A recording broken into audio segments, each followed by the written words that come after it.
Hello दोस्तों, लोकसभा चुनाव 2024 खत्म हो गए हैं और भाई ये पहला चुनाव ऐसा है जिसमें जिसकी सबसे ज्यादा सीटें आई हैं वो तो उदास घूम रहा है और भाई जिनकी 100 सीटें आई हैं वो यूं यूं घूम रहे हैं, विक्ट्री साइन लेकर यूं लड्डू बांट रहे हैं। वो मैं शेर, मेरी माँ शेरनी, शेरनी कह रही है मेरा बेटा शेर। अजीब ही चीजें हो रही हैं। इतना ही ऑप्टिमिज्म चाहिए लाइफ में भाई। भाजपा की तुमसे डबल से भी ज्यादा सीटें हैं, 140 सीटें फालतू है उनकी, उसके बाद भी यूं यूं यूं यूं चल रहा है। एक और आदमी है भाई, वो है नीतीश कुमार। कम से कम एक बार बता तो देते कि हम नहीं रहना चाहते यार। इस बार तो आपने कुछ कहा भी नहीं। नीतीश कुमार अब बन चुके हैं किंग मेकर, हो सकता है किंग भी बन जाए 2 साल में 3 साल में, पॉसिबल है, कोई बड़ी बात नहीं। नीतीश कुमार को देख के मुझे लग रहा है कि भाई सबके ख्वाब कभी ना कभी पूरे होता ही है। मेरा भी यूट्यूब चैनल एक दिन चल ही जाएगा, है ना। और उसके बाद आते हैं भाई साहब अरविंद केजरीवाल। अरविंद केजरीवाल जी दिल्ली में गए, उन्होंने जनता से कहा देखो ये लोग मुझे जेल भेजना चाह रहे हैं, अगर तुम चाहते हो मैं जेल से बाहर आ जाऊं, मुझे 7 की 7 सीटें जिता दो दिल्ली की। दिल्ली वालों ने एक भी नहीं जिताई, वो कह रहे हैं जेल में ही रहे भाई साहब। मुझे इस बंदे की समझ नहीं आई अरविंद केजरीवाल की। जब ये शुरू में चुनाव लड़ता था भाई, A4 साइज का रिम, पूरा रिम हाथ में लेकर स्टेज पे चढ़ता था। भाई मेरे पास 300 कागज हैं, सोनिया गांधी के, शीला दीक्षित के, लालू प्रसाद यादव के खिलाफ एविडेंस है मेरे पास करप्शन का। पता नहीं भाई कहां रख के भूल गया। अब उन्हीं के साथ कभी गठबंधन कर लेता है, कभी हाथ मिलाता है, कभी फोटो खिंचवाता है, ठीक है। अब जेल में पड़ा, उन्हीं के साथ इलेक्शन लड़ रहा है भाई। और फिर पता अपने आप को क्या बताएगा, मैं भगत सिंह हूं। भाई प्लीज यार, भगत सिंह का नाम मत लिया करो भाई प्लीज, ठीक है। तुम एक तो घोटाले, ऊपर से दारू के। एक ऐसा कानून बना दो कि अगर कोई भ्रष्टाचार करे तो उसको जेल होनी चाहिए। Kejriwal arrested by the Enforcement Directorate is the first sitting chief minister to be arrested. जब तक ये लोगों को जेल डलवा रहा है, जब तक ये पंजाब पुलिस भेजकर दिल्ली में लोगों को अरेस्ट करवा रहा है, तब तक तो डेमोक्रेसी बची हुई है, लोकतंत्र पूरा सेफ है, तब कोई दिक्कत नहीं होती। जैसे ही इस पे FIR होने लगती है, जैसे ही इसको जेल जाने के दिन आते हैं, और फिर वो वेलकम मूवी में कैरेक्टर नहीं था। मैं 20 साल से सीरियस डायबिटीज यानी शुगर का मरीज हूं। पिछले 10 साल से मुझे रोज इंसुलिन के इंजेक्शन लगते हैं। मेरी एक टांग नकली है, मैं हॉकी का बहुत बड़ा खिलाड़ी। भाई what the fuck bro, no bro, ये सब मत कर ब्रो। और भाई भगत सिंह ने तो एक बार बोला था कि हमें जेल में जब तक उचित सम्मान के साथ नहीं रखा जाएगा, पॉलिटिकल कैदियों की तरह नहीं रखा जाएगा, तब तक मैं खाना नहीं खाऊंगा। पता नहीं कितने दिन भूखे रहे थे वो। अरविंद केजरीवाल जी ने बच्चों की कसम खाई थी कि चुनाव नहीं लड़ूंगा, आज डेमोक्रेसी बचाने निकले हैं। तो भाई प्लीज भगत सिंह से अपने आप को कंपेयर नहीं करना भाई प्लीज। भाई पहले मैंने बहुत सारे ऐसे ट्वीट पढ़े हैं कि जिसमें लिख रहे होते थे भाई यूरोप की किसी हॉट सी लीडर को टैग कर देते थे। यूरोप में, अमेरिका में कितनी हॉट MPs होती हैं, लीडर्स होते हैं, हमारे यहाँ तो ऐसी कुछ नहीं। तो अल्टीमेटली फाइनली कंगना रनावत पहुंच गई भाई पार्लियामेंट, ठीक है। उसको CISF की एक फीमेल जवान ने थप्पड़ मार दिया, और भाई उसके बाद जो लोग पहले लोकतंत्र को बचा रहे थे, अब वो इसे बचा रहे, कह रहे हैं ये थप्पड़ मारना लोकतंत्र में ठीक है, ये सही है भाई साहब। मतलब मुझे तो इन लोगों की समझ ही नहीं आती है, ये जो एक सर्टेन साइड है इस देश की, कि भाई तुम किसी को थप्पड़ मार दो, एक सिक्योरिटी जवान किसी को थप्पड़ मार रहा है जिसकी सिक्योरिटी करने के लिए वो खड़ा है, और तुम उसको डिफेंड कर रहे हो। क्यों? क्योंकि तुम सामने वाले से नफरत करते हो। मतलब फिर डेमोक्रेसी का मतलब सिर्फ इतना है कि तुम सिर्फ अपनी साइड के लिए डेमोक्रेसी चाहते हो, दूसरों वाले के लिए तुमको डिक्टेटरशिप ही चाहिए। मतलब फिर इस देश में इक्वालिटी तो डिक्टेटरशिप में ही आ सकती है ना। यही बात है ना। तुम कैसे जस्टिफाई कर सकते हो कि कोई किसी को थप्पड़ मार रहा है? अब ये ओवैसी है। हमेशा योगी मुख्यमंत्री नहीं रहेगा, हमेशा मोदी प्रधानमंत्री नहीं रहेगा, और हम मुसलमान वक्त के एतबार से खामोश जरूर है। अल्लाह अपनी ताकत के जरिए तुमको निस्तो नाबूद करेगा इंशाअल्लाह ताला। और हम याद रखेंगे, हालात बदलेंगे, जब कौन बचाने आएगा तुमको? जब योगी अपने मठ में चले जाएंगे, मोदी पहाड़ों में चले जाएंगे, जब कौन आएगा? अब तू बात कर रहा है कि काटने की तैयारी कर रहा है, इसके चक्कर में वोट देना पड़ता है बीजेपी को, और लोग भूल जाते हैं भाई ऐसी ऐसी धमकियां ये लोग इशू करते हैं, और इसको कोई थप्पड़ मार दे तो लोकतंत्र खतरे में आ जाएगा। लेकिन कंगना वाले केस में रूल ऑफ लॉ की कोई बात ही नहीं कर रहा है। What kind of shit is this भाई? पहली बात तो आप किसी को भी थप्पड़ मार ही नहीं सकते, थप्पड़ तो आप मार ही नहीं सकते ना। और भाई रही बात फार्मर प्रोटेस्ट में, मेरी माँ को इसने ये बोला वो बोला, फार्मर प्रोटेस्ट में आके पता नहीं योगराज सिंह हिंदुओं को कितनी कितनी गालियां दे गया। अब क्या सारे हिंदू जाके वहां पे थप्पड़ मारे योगराज सिंह को? और क्या ये अधिकार है हमको? बताओ। और वहां पे एक फीमेल भी थी, एक बुढ़िया थी, वो भी आके हिंदुओं का मजाक बना गई थी, तो क्या फिर उसको भी मार दे?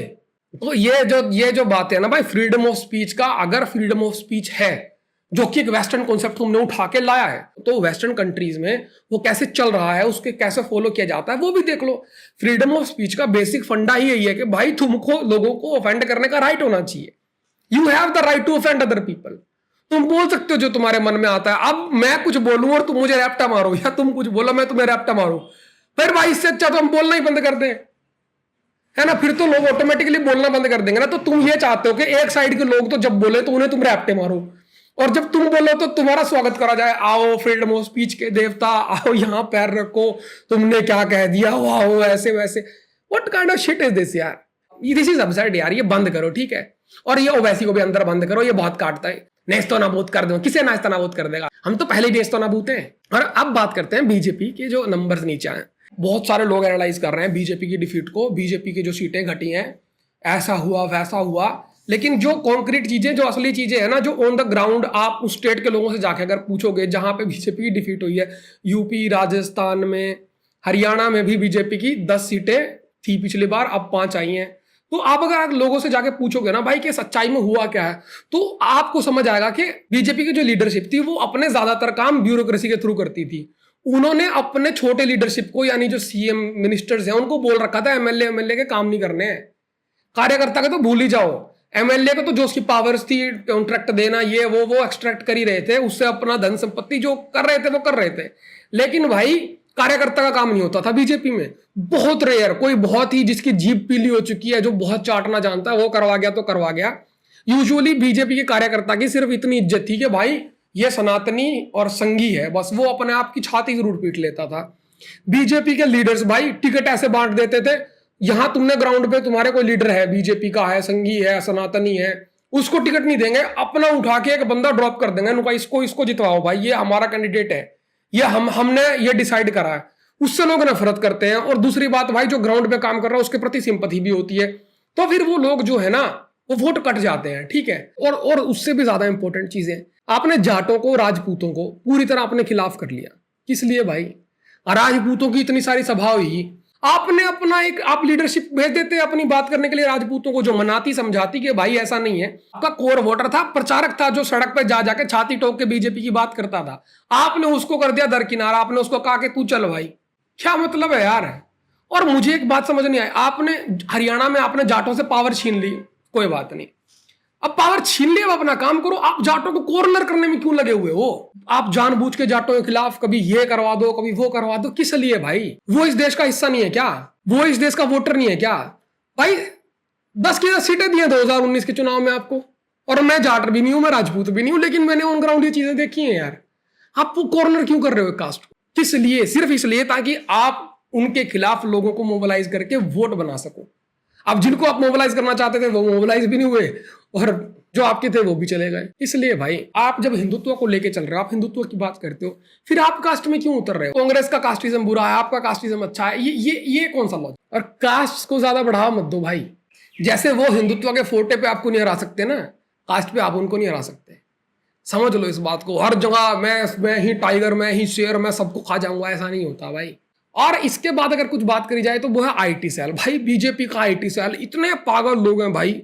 अब देखो चुनाव है, चुनाव में नहीं पड़ी वोटें, नहीं पड़ी भाई, अयोध्या के लोगों को गाली देना शुरू कर दिया, कुछ भी बोलना शुरू कर दिया। एक वो रैंडम सेना है भाई, एक वो भीखू मात्रे है, वो लोगों ने अजीब अजीब ट्वीट करने शुरू कर दी। 7 इंडिपेंडेंट एमपीज बीजेपी को ज्वाइन करने वाले हैं, उन्हें पता नहीं है कौन है वो 7 एमपीज, उन्हें नॉलेज ही नहीं है। रैंडम सेना के बहुत सारे फॉलोअर्स हैं, बहुत बड़ा हैंडल है रैंडम सेना, ठीक है?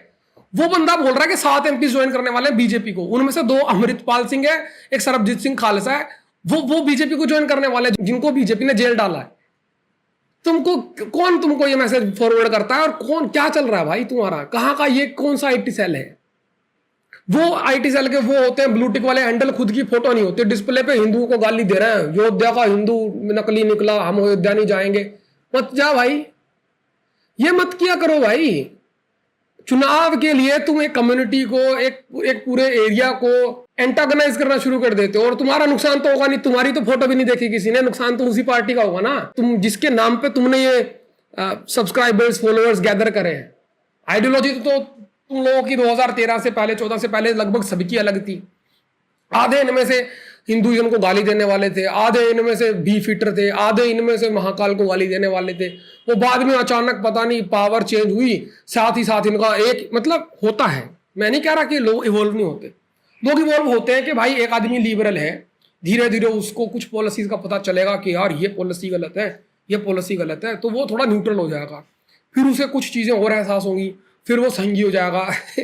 तो इस प्रोसेस में थोड़ा टाइम लगता है, it's a time taking process. एक आदमी अच्छा आज प्रधानमंत्री मनमोहन सिंह है, मैं तो लिबरल हूँ, मैं तो सेकुलर हूँ, अगले दिन प्रधानमंत्री मोदी जी बनता मैं हिंदुत्ववादी हूँ, ये बहनी से खतरा है मैं। तो भाई ये एवोल्यूशन नहीं है। और तुम फिर भी जो तुम कर रहे हो भाई करो, तुम्हारी मर्जी है, तुम्हारा अपना प्रोरोगेटिव है, लेकिन कम से कम लोगों को टारगेट करना बंद करो। ये आईटी सेल ने राजपूतों को, आईटी सेल ने जाटों को इतनी गालियां दी है जिसका कोई मतलब ही नहीं है। मुगल की औलाद, ठीक है, मुल्लों को बाप बनाने वाले। अरे वो अपना एक पॉइंट रख रहे हैं, उनको कुछ लग रहा है कि भाई हमारी कम्युनिटी के साथ ऐसा हुआ है, तो उनको रखने दो ना पॉइंट, गाली देने की क्या जरूरत है भाई इसमें। बीजेपी आईटी सेल के जो ट्विटर पे लोग हैं उनमें से आधों को अगर तुम बात करते हुए सुन लो ना, तुम्हें लगेगा तोतला है भाई ये। भाई एक दो तो ऐसे ट्विटर हैंडल हैं बीजेपी आईटी सेल के जिनके लाखों में फॉलोअर्स हैं, और जब वो वीसी पे आते हैं ना, स्पेस में कुछ बोलते हैं, तो ऐसा लग रहा है इस आदमी को भाई ये क्या है भाई, बोलना तक नहीं आता, तोतले। और वो अपने आप को थॉट लीडर बने घूम रहे हैं। वो लोग कोट्स डालते हैं भाई, खुद के विचारों को ऐसे फोटो में प्रिंट करके हाइफन डाल के अपना नाम लिखते हैं, और ऐसे खुद को वो लोग थर्ड पर्सन में एड्रेस करते हैं। वो अपने आप को पता नहीं थियोडिसीज पता नहीं क्या क्या समझने लग गए। तोतले तूतले से अजीब से लोग, यार मत करो भाई। सब्सक्राइब का देख लेना तुम्हारा मन करे तो।